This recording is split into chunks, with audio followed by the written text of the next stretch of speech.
دوستو، اس وقت میں موجود ہوں ایبٹ آباد میں مری روڈ پہ، اور آج کی اس ویڈیو میں آپ کو ایبٹ آباد سے نتھیا گلی تک کی سیر کراؤں گا۔ مری روڈ پہ اس وقت ہم جھگیاں بازار سے گزر رہے ہیں۔ جھگیاں بازار ایبٹ آباد کا ایک تاریخی اور مصروف تجارتی مرکز ہے۔ یہ بازار مقامی افراد کے لیے روزمرہ کی ضروریات کی خریداری کے لیے اہم مقام ہے، جہاں کپڑے، برتن، کاسمیٹکس، کھانے پینے کی اشیاء، الیکٹرانکس اور دیگر سامان دستیاب ہے۔ وقت گزرنے کے ساتھ شہر کی ترقی کے دوران جھگیاں اور اس کے ارد گرد کے علاقے آزاد گاؤں تھے، جو بعد میں شہری ترقی کے ساتھ شہر کا حصہ بن گئے۔ یہ علاقے چھوٹے راستوں، سادہ گھروں اور کم اونچی عمارتوں کے ساتھ اپنی دیہاتی خصوصیات کو برقرار رکھتے ہیں، جو ان کی قدرتی ٹوپوگرافی کے مطابق ہیں۔ آج کل جھگیاں بازار ایبٹ آباد کا ایک اہم تجارتی مرکز بن چکا ہے، جہاں مقامی باشندے اور سیاح روزمرہ کی خریداری کے لیے آتے ہیں۔ اگر آپ ایبٹ آباد میں ہیں اور مقامی ثقافت کو دیکھنا چاہتے ہیں تو جھگیاں بازار ایک بہترین جگہ ہے، جہاں آپ نہ صرف خریداری کر سکتے ہیں بلکہ مقامی لوگوں سے مل کر ان کی روزمرہ زندگی کو بھی سمجھ سکتے ہیں۔ جھگیاں بازار کے بعد مری روڈ پہ اگلی اہم جگہ نواں شہر ہے۔ نواں شہر بھی ایک سیاحتی مقام ہے، اور ایبٹ آباد کی مشہور الیاسی مسجد اور چیئر لفٹ نواں شہر میں ہی واقع ہیں۔ نواں شہر کا شمار ایبٹ آباد کے قدیم ترین آباد علاقوں میں ہوتا ہے۔ تقسیم ہند سے قبل یہاں ہندو اور مسلمان مشترکہ طور پر آباد تھے، اور ہندو برادری کا اس علاقے میں نمایاں اثر رسوخ تھا۔ نواں شہر سے ہی ایک رستہ بائیں طرف ٹھنڈیانی کی طرف نکلتا ہے، جبکہ اگر ہم سیدھے چلتے جائیں تو یہ راستہ نتھیا گلی اور مری کو جاتا ہے، اور اس وقت ہم اسی راستے پہ چل رہے ہیں۔ اور اس وقت ہم ایبٹ آباد کے ایک اور مشہور پکنک اسپاٹ تکیہ کے قریب سے گزر رہے ہیں۔ یہاں سے ہی ایک سڑک دائیں جانب نکلتی ہے، جس کو ایبٹ آباد بائی پاس کہتے ہیں۔ ایبٹ آباد بائی پاس اس علاقے کو ہزارہ موٹر وے سے لنک کرتا ہے۔ یہ نئی بنی ہوئی سڑک ہے اور اس کے دونوں جانب حسین مناظر ہیں۔ ایبٹ آباد بائی پاس بننے کی وجہ سے یہ علاقہ بڑی تیزی سے ترقی کر رہا ہے، اور اسی علاقے میں ایبٹ آباد کی کامسیٹس یونیورسٹی بھی بن رہی ہے۔ ایبٹ آباد سے نتھیا گلی کا سفر ایک خوبصورت اور دلکش تجربہ ہے۔ یہ راستہ سرسبز پہاڑوں، گھنے جنگلات اور ٹھنڈی ہوا کے باعث سیاحوں کے لیے خاص کشش رکھتا ہے۔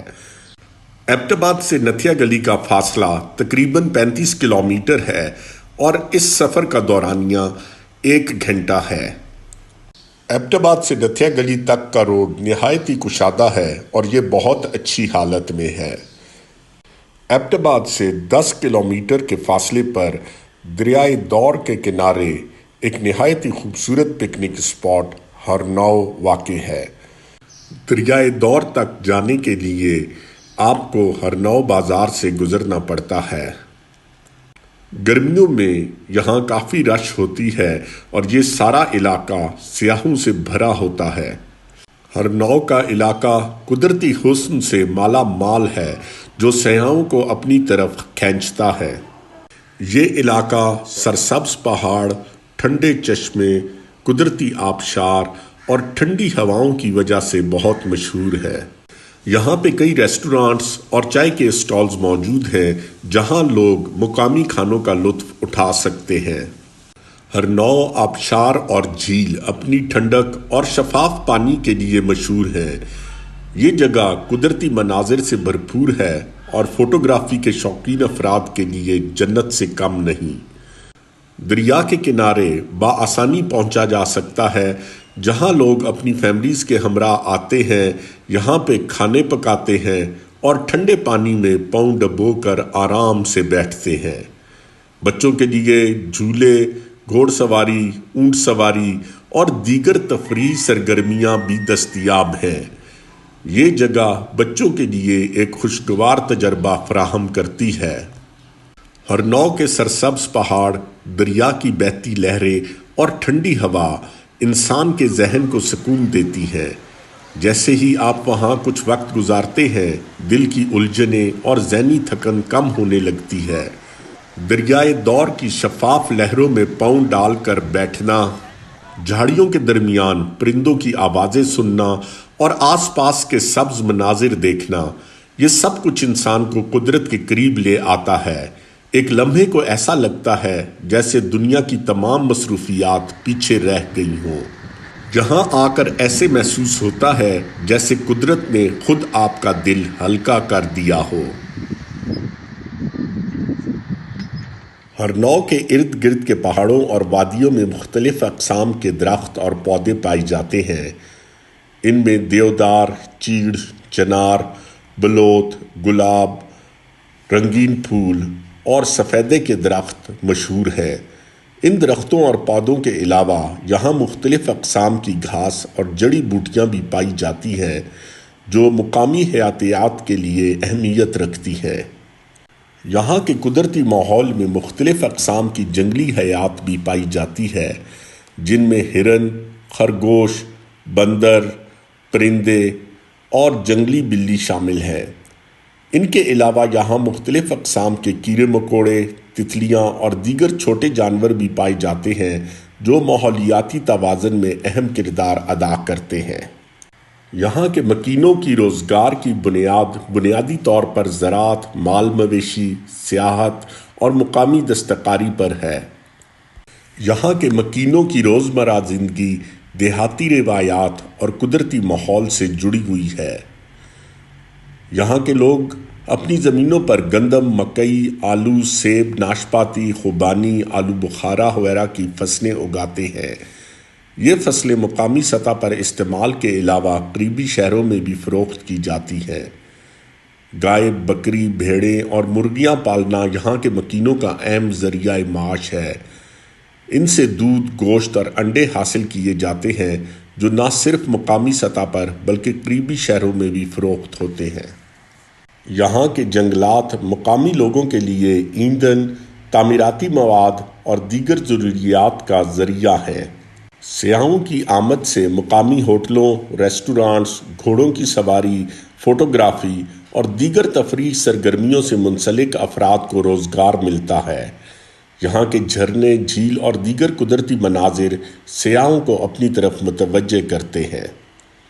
اور اس وقت ہم بگنوتر کے علاقہ میں داخل ہو رہے ہیں۔ بگنوتر ایبٹ آباد شہر سے تقریباً 18 کلومیٹر کے فاصلے پہ واقع ہے۔ بگنوتر گلیات کے نچلے پہاڑی علاقوں میں واقع ہے۔ یہ علاقہ اپنی قدرتی خوبصورتی، جنگلات، خوشگوار موسم اور مقامی دیہی طرز زندگی کے لیے جانا جاتا ہے۔ بگنوتر میں رہنے والے زیادہ تر لوگ ہندکو زبان بولتے ہیں۔ یہاں کے لوگ مذہبی، مہمان نواز اور دیہی روایتوں سے جڑے ہوئے ہیں۔ مقامی برادریاں عام طور پر زمینداری، مال مویشی اور دستکاری سے منسلک ہیں۔ بگنوتر ریزرو فاریسٹ 810 مربع کلومیٹر کے رقبے پر پھیلا ہوا ریزرو فاریسٹ ہے۔ یہ علاقہ جنگلی حیات کے لیے ایک محفوظ پناہ گاہ ہے جہاں مختلف اقسام کے درخت، پودے اور جانور پائے جاتے ہیں۔ بگنوتر ریزرو فاریسٹ سیاحوں کے لیے ایک مقبول مقام ہے جہاں وہ قدرتی خوبصورتی سے لطف اندوز ہوتے ہیں۔ یہ علاقہ ہائیکنگ، کیمپنگ اور فطرت کے مشاہدے کے لیے موزوں ہے۔ یہ جنگل مقامی کمیونٹی کے لیے روزگار کا ذریعہ بھی ہے، جہاں لوگ لکڑی، شہد، جڑی بوٹیاں اور دیگر جنگلی مصنوعات حاصل کرتے ہیں۔ اسی طرح اس علاقے کے بہت سے لوگوں کا انحصار لائف سٹاک پہ ہے، جس کے لیے یہ جنگل بہت بڑی چراگاہ ہے۔ یہ علاقہ ہائیکنگ، کیمپنگ اور فطرت کے مشاہدے کے لیے موزوں ہے اور سیاحوں کی آمد سے مقامی معیشت کو فروغ ملتا ہے اور روزگار کے نئے مواقع پیدا ہوتے ہیں۔ بگنوتر ریزرو فاریسٹ کو 1971 میں محفوظ جنگل کے طور پر تسلیم کیا گیا تھا۔ یہ جنگل خیبر پختونخوا کے جنگلی حیات کے محکمے کے زیر انتظام ہے، جو مقامی کمیونٹی کے ساتھ مل کر جنگل کی حفاظت اور پائیدار استعمال کو یقینی بناتا ہے۔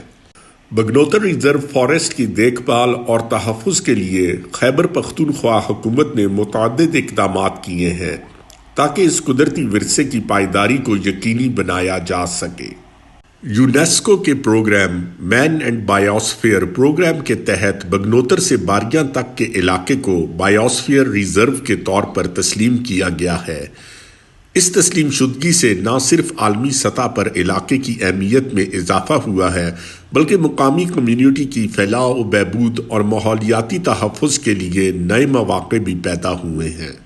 یہ پروگرام ایک عالمی پروگرام ہے جو قدرتی وسائل کے تحفظ اور پائیدار ترقی کو فروغ دینے کے لیے دنیا بھر میں مخصوص علاقوں کو بائیوسفیئر ریزروز قرار دیتا ہے۔ اس پروگرام کے تحت بگنوتر ریزرو فارسٹ کو کور زون کے طور پر تسلیم کیا گیا ہے، جہاں جنگلی حیات، نباتات اور قدرتی ماحول کو مکمل تحفظ دیا جائے گا۔ درختوں کی غیر قانونی کٹائی اور شکار پر سخت پابندیاں عائد کی گئی ہیں۔ یونیورسٹی اور ماحولیاتی ادارے بگنوتر میں تحقیقی سرگرمیاں سر انجام دیں گے تاکہ مقامی ماحولیاتی نظام کو بہتر طریقے سے سمجھا جا سکے۔ مقامی اسکولوں، کالجوں اور لوگوں کو ماحول دوست تعلیم اور تربیت دی جا رہی ہے۔ بگنوتر کے رہائشیوں کو ماحول دوست روزگار جیسے ایکو ٹورزم، شہد کی پیداوار اور جڑی بوٹیوں کی کاشت میں شامل کیا جا رہا ہے۔ اور دوستو، اس وقت ہم سمندر کٹھا جھیل کے پاس سے گزر رہے ہیں۔ یہ جھیل خیبر پختونخوا کے محکمہ جنگلات کی جانب سے بنائی گئی ہے اور اس کا مقصد ماحولیاتی سیاحت کو فروغ دینا ہے۔ یہ جھیل ایبٹ آباد سے 28 کلومیٹر اور نتھیا گلی سے تقریباً 6 کلومیٹر کے فاصلے پہ موجود ہے۔ سمندر کٹھا جھیل نیلے سبز پانی اور سرسبز پہاڑوں سے گھری ہوئی ہے جو اسے ایک جنت نظیر مقام بناتی ہے۔ یہ جھیل قدرتی حسن سے مالا مال ہے اور سیاحوں کو سکون اور تازگی کا احساس دلاتی ہے۔ جھیل پہ کشتی رانی، زپ لائن، کیمپنگ، فشنگ، تیر اندازی اور سائیکلنگ کی سہولیات میسر ہیں۔ اور اس وقت ہم یونیورسٹی آف پشاور کے بارہ گلی کیمپس کے قریب سے گزر رہے ہیں جو کہ ایبٹ آباد سے تقریباً 30 کلومیٹر دور ہے۔ یہ کیمپس 1965 سے یونیورسٹی کا موسم گرما کا کیمپس ہے اور 60 ایکڑ رقبے پر پھیلا ہوا ہے، جس کی بلندی سطح سمندر سے 7700 فٹ ہے۔ یہ کیمپس اصل میں برطانوی فوج کے لیے 1857 سے 1947 کے دوران تعمیر کیا گیا تھا، جو اب یونیورسٹی آف پشاور کا حصہ ہے۔ یہ کیمپس مئی سے ستمبر تک یونیورسٹی کی تعلیمی اور تحقیقی سرگرمیوں کا مرکز ہوتا ہے۔ ہر سال یہاں پہ قومی اور بین الاقوامی سیمینارز، ورکشاپس اور تربیتی کورسز منعقد ہوتے ہیں جن میں ہزاروں طلباء اور محققین شرکت کرتے ہیں۔ بارہ گلی کیمپس میں طلباء کے لیے shooting club, hiking society, adventure club, cross country running, sports میلہ اور میڈیکل کیمپ جیسے اہم نصابی سرگرمیاں بھی منعقد کی جاتی ہیں۔ یونیورسٹی آف پشاور کے طلباء نے نتھیا گلی میں صفائی، ماحولیاتی تبدیلی اور ماحولیاتی سیاحت کے موضوعات پر آگاہی واکس اور کیمپینز میں حصہ لیا ہے جو مقامی کمیونٹی میں ماحولیاتی تحفظ کے بارے میں شعور بڑھانے کے لیے اہم ہیں۔ اور اس وقت ہم کالا باغ کے علاقے میں داخل ہو چکے ہیں جو کہ پاکستان ایئر فورس بیس کی وجہ سے بہت مشہور ہے۔ کالا باغ نتھیا گلی سے صرف 4 کلومیٹر دور ہے۔ یہ علاقہ بلند پہاڑی سلسلوں، گھنے جنگلات اور خوشگوار موسم کے لیے مشہور ہے جو اسے سیاحوں کے لیے ایک پرکشش مقام بناتا ہے۔ کالا باغ ایئر بیس کا علاقہ سردیوں میں برف باری سے ڈھکا رہتا ہے اور گرمیوں میں خوشگوار موسم پیش کرتا ہے۔ یہاں کا قدرتی حسن اور صاف ستھرا ماحول سیاحوں کو اپنی طرف متوجہ کرتا ہے۔ نتھیا گلی، مکشپوری اور مرنجانی جیسے مشہور ہائکنگ ٹریکس بھی اس علاقے میں واقع ہیں۔ اور اس وقت ہم نتھیا گلی میں داخل ہو رہے ہیں۔ نتھیا گلی اپنی قدرتی خوبصورتی، گھنے جنگلات، برف پوش پہاڑ اور خوشگوار موسم کی وجہ سے ملک بھر کے سیاحوں کی پسندیدہ منزل ہے۔ یہاں کے جنگلات میں دیودار، بلوت اور چیڑ کے درخت پائے جاتے ہیں۔ جنگلی حیات میں بندر، ہرن، تیتر اور کبھی کبھار چیتا بھی دیکھا جا سکتا ہے۔ مرنجانی ٹاپ نتھیا گلی کا سب سے بلند ترین مقام ہے جو کہ سطح سمندر سے 9800 فٹ کی بلندی پہ واقع ہے۔ مشک پوری ٹاپ نتھیا گلی کا دوسرا بلند ترین مقام ہے جو سطح سمندر سے 9200 فٹ کی بلندی پہ واقع ہے۔ اور اس وقت ہم نتھیا گلی بازار میں داخل ہو رہے ہیں جو سیاحوں اور مقامی افراد دونوں کے لیے ایک اہم مقام ہے۔ یہ بازار نتھیا گلی کے مرکزی علاقے میں واقع ہے اور یہاں کی ثقافت، دستکاری اور مقامی زندگی کی جھلکیاں پیش کرتا ہے۔ بازار میں مقامی دستکاروں کی بنائی ہوئی شالیں، کمبل، چمڑے کے سامان، لکڑی کے نقش و نگار اور ہاتھ سے بنے ہوئے زیورات دستیاب ہیں۔ یہ اشیاء نتھیا گلی کی ثقافت اور روایت کی عکاسی کرتے ہیں۔ بازار میں مختلف کھانے کے اسٹالز پر پکوڑے، سموسے، چائے اور جلیبی جیسے مقامی لوازمات ملتے ہیں جو سیاحوں کو لطف اندوز کرتے ہیں۔ بازار میں مقامی لوگ اور سیاح ایک ساتھ مل کر بازار کی رونق بڑھاتے ہیں جو ایک دوستانہ اور خوشگوار ماحول پیدا کرتا ہے۔